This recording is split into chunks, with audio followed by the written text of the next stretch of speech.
Salut! Aujourd'hui, on va parler d'une technique appelée les abdos hypopressifs ou encore la FIT, la fausse inspiration thoracique, ou aussi appelée le vacuum. Cette pratique va venir affiner le ventre, soulager le mal de dos, améliorer le transit en venant masser les organes. Il peut renforcer le périnée, réduire l'anxiété et le stress, peut venir retendre les abdos après une perte de poids importante, prévient de l'incontinence urinaire, des descentes d'organes, maintient le tonus abdominal périnéal pendant la grossesse et rééduque les abdos en postpartum. Quelques contre-indications quand même pour les personnes ayant des problèmes cardiaques ou d'hypertension, d'inflammation abdominale. Pour le pré- et postnatal, c'est possible de le faire sous certaines conditions. Il est important de venir comprendre la respiration et notamment le rôle du diaphragme lors de celle-ci et de pouvoir le visualiser. Le diaphragme, c'est le muscle qui te permet de respirer en faisant rentrer l'air dans les poumons. Il a une forme de coupole ou de parapluie et il vient s'attacher au niveau des côtes les plus inférieures. Il sépare donc la partie thoracique avec le cœur et les poumons de la partie abdominale avec les organes sur lesquels il est déposé. Pour que nos poumons se remplissent d'air lorsqu'on inspire, le diaphragme se contracte pour descendre, ce qui va venir aspirer l'air extérieur vers les poumons. Lors de l'expiration, il se relâche, se détend et il remonte pour expulser l'air en dehors des poumons.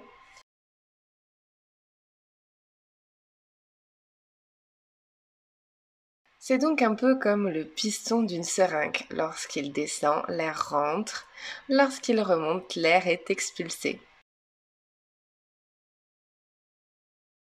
La respiration abdominale est la respiration la plus naturelle. C'est tout simplement respirer par le ventre. Laisser le ventre s'épanouir vers l'avant à l'inspiration. Car comme on l'a vu, le diaphragme descendant à l'inspiration va donc repousser les organes sur lesquels il est déposé. Si on bloque cette inspiration abdominale en venant par exemple rentrer le ventre en permanence, les organes vont être quand même repoussés quelque part et ils vont aller vers le bas et donc vers le périnée.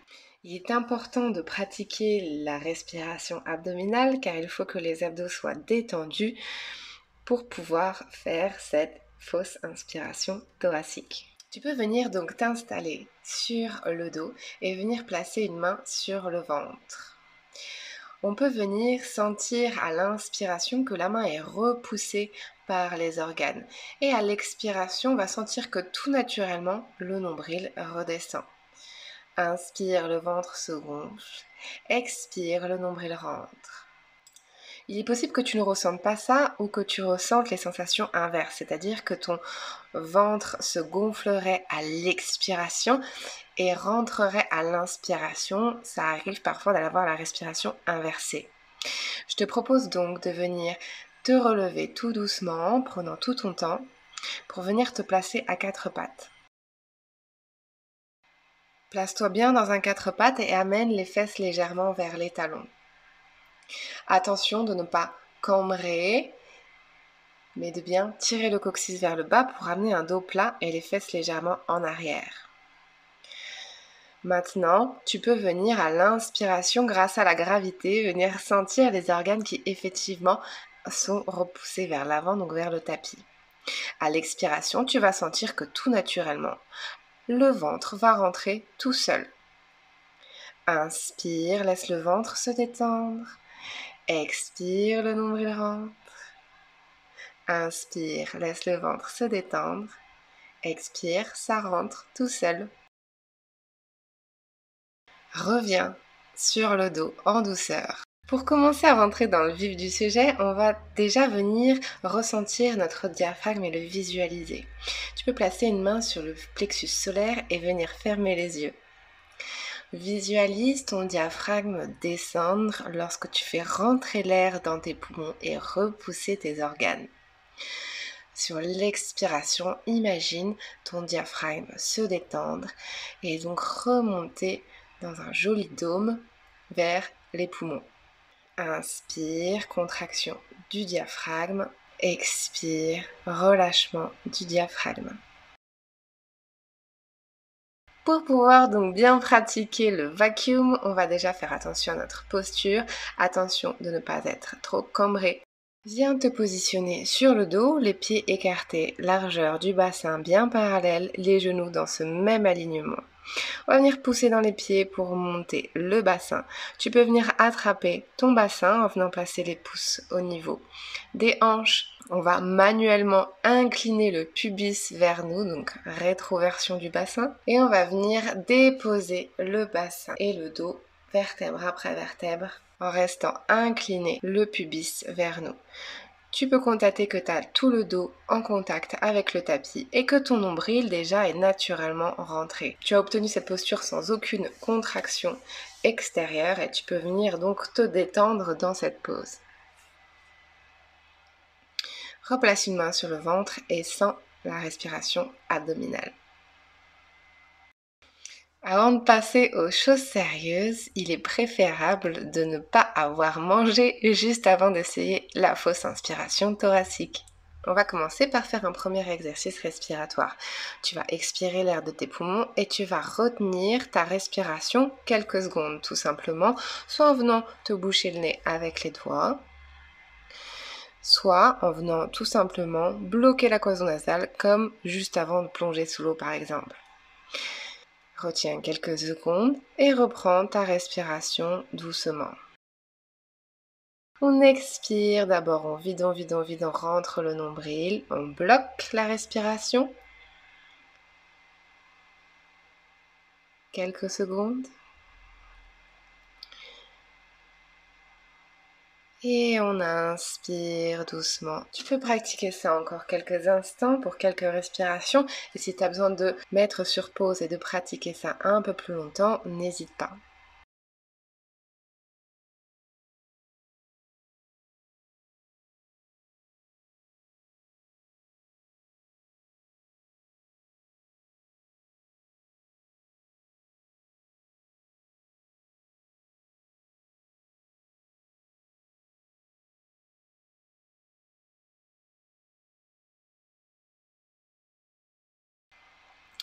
On recommence et on va ajouter cette fois-ci la fameuse fausse inspiration thoracique. Tu vas venir donc expirer, vider les poumons. Une fois que tu arrives presque au bout, tu peux venir bloquer ta respiration avec les doigts. Puis tu vas rester dans cette rétention et tu vas faire semblant d'inspirer au niveau du ventre, au niveau du diaphragme. En faisant semblant d'inspirer, mais comme l'air est bloqué, le diaphragme va essayer d'aller chercher l'air, ce qui va le faire remonter, un petit peu comme cette histoire de seringue, lorsqu'on tire sur une seringue en ayant le doigt par exemple sur l'arrivée d'air et qu'on relâche le piston remonte. C'est exactement le même principe. Donc tu vas sentir que ça remonte.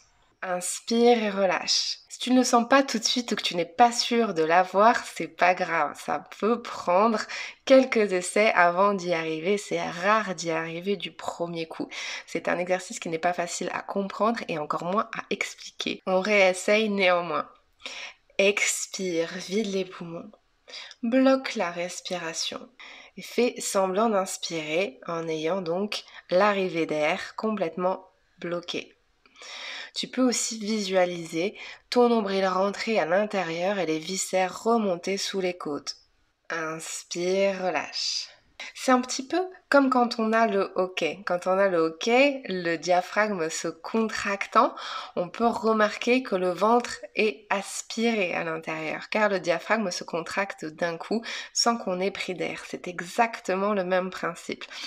On voit donc que le diaphragme est un muscle involontaire, comme le cœur, mais il est aussi volontaire. C'est-à-dire qu'on peut le maîtriser. Attention à ne surtout pas relâcher le diaphragme violemment lors de la reprise de la respiration. Il faut d'abord redescendre le diaphragme avant de débloquer l'air et de reprendre sa respiration. On peut venir rajouter un exercice supplémentaire seulement si tu arrives. Si tu n'y arrives pas encore, tu rajouteras une difficulté supplémentaire un peu plus tard.